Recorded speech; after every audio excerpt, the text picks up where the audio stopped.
Next video naman, Lods, after mo ma-deposit sa OKX, ano na next? And paano ang tamang guide sa pag-trade? Thanks, Lods.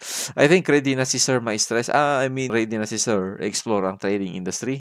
After natin makapag-deposit and if you think ready ka na mag-dive in sa trading, dito na tayo. Pero before that, kapag wala ka pang OKX account, click mo lang yung link na nasa comment section para ma-direct ka na kagad sa sign up. Then, huwag mong kalimutan na gamitin yung referral code ko na SubsTV. So ngayon, kapag nakapag-deposit ka na, ang pera mo is mapupunta kagad dito sa funding. Okay, so makapansin natin na may $20 tayo dito. Para ma-trade mo yan, i-transfer natin yung pera natin na $20 from funding to trading. Click here, transfer, and then funding to trading. Okay, so meron tayong available na 20 USDT. Diyan yung amount.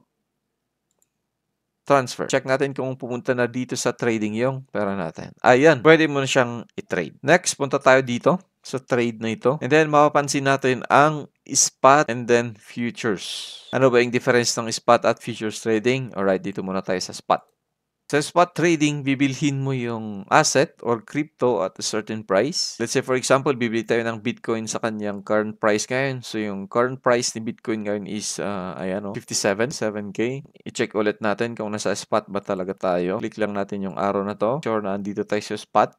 And then, ang gusto kong bilhin is itong Bitcoin. Symbol ni Bitcoin, BTC. At bibili ako sa current price ni Bitcoin ngayon. May available balance tayong 20 USDT. Ibibili ko yan ng Bitcoin ngayon na. So, ang gagawin ko, ayan, buy BTC. Confirm. After nyo mag-buy, mapapansin natin na may arrow na mag-appear dito. Ayan yung date, ayan yung time, order price. So, bumili tayo sa price na 56,992. So, pwede nyo explore ang mga time frames dito. Ngayon, nasa 1-day time frame ako. Let's say, nag-pump ang kanyang price.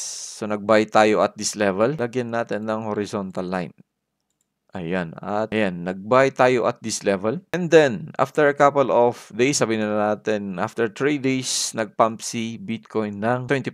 Sheesh. Sukatin natin ang kanyang 20%. 20%. Lagay ulit tayo dito ng green na line. After a couple of days, naglaro siya, tumaas, and then pumunta siya at this level. So, yung tinaas niya is 20%. At let's say, ang investment natin sa kanya is $100.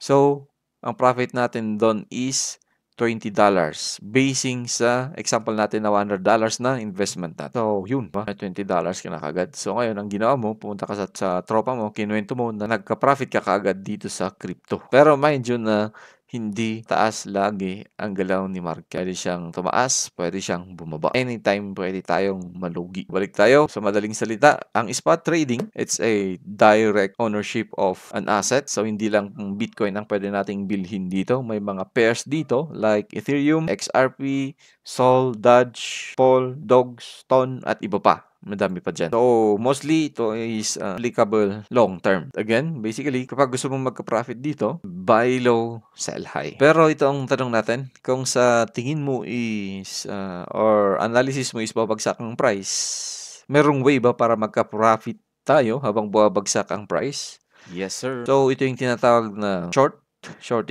selling sa futures trading. So, ngayon, ano naman ang futures trading? Yan, punta ulit tayo dito sa trade. Okay, and then, kung saan tayo galing. And then, punta tayo dito sa futures. So, ano nga ba ang futures? So, ang futures trading, ito ay isang contract base. Sa madaling salita, pwede kang magka-profit. It's either mataas or bumabagsak ang price. Depende sa analysis natin. Kung ang analysis mo ay tataas at maglalagay ka na ng position, ito yung tinatawag na buy or long. And on the other hand, kapag ang analysis mo ay babagsak, ito naman ang tinatawag na shorting, short or sell. Futures trading, hindi ka bumibili ng asset dito. Nagpo-predict ka, nag-guess ka, nagbe-bet ka, nag-assume ka, nag-anticipate ka kung ano ang magiging future price ng asset na tinitrade mo. So, hindi lang yan. Pwede ka ring mag-trade with leverage. Ibig sabihin, papayaraman ka ni broker ng certain amount at pwede mong kontrolin yun. Like for example, punta tayo dito. Mapapansin natin, merong leverage. Okay, so sa right side, may mapapansin tayong 100x dito. Pipindutin natin yan at mag-appear ito. Adjust leverage, meron siyang times 1, times 2, 2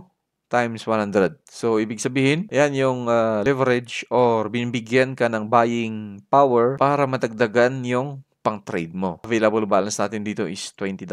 Let's say for example, ang gagawin din natin na leverage is times 50 and confirm. Let's say yung analysis natin dito is tataas yung market. Ang gagawin lang natin is dito.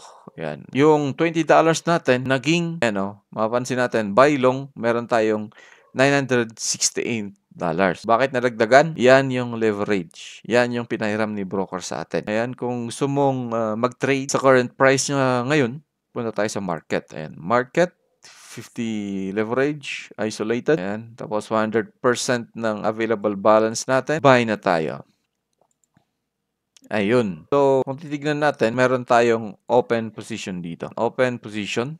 And then, mapansin natin na meron na tayong floating PNL dito. So, ang current floating PNL natin or ongoing trade natin, meron tayong minus 0.15 USDT. Pwede mo siyang i-close anytime. Pwede rin tayong maglagay ng stop loss or take profit. Plot ko lang ito. So, for example, ang TP natin is dito sa level na to. Stop loss natin is dito. And maglagay ako ng stop loss at TP. Ano ba yung stop loss at TP? On the word itself or search mo na lang? Nakapaglagay na ako ng TP at stop loss. So, kung yung price is punta sa ating stop loss, ang loss natin is makita natin kaagad dito. Yan, is L 3.26.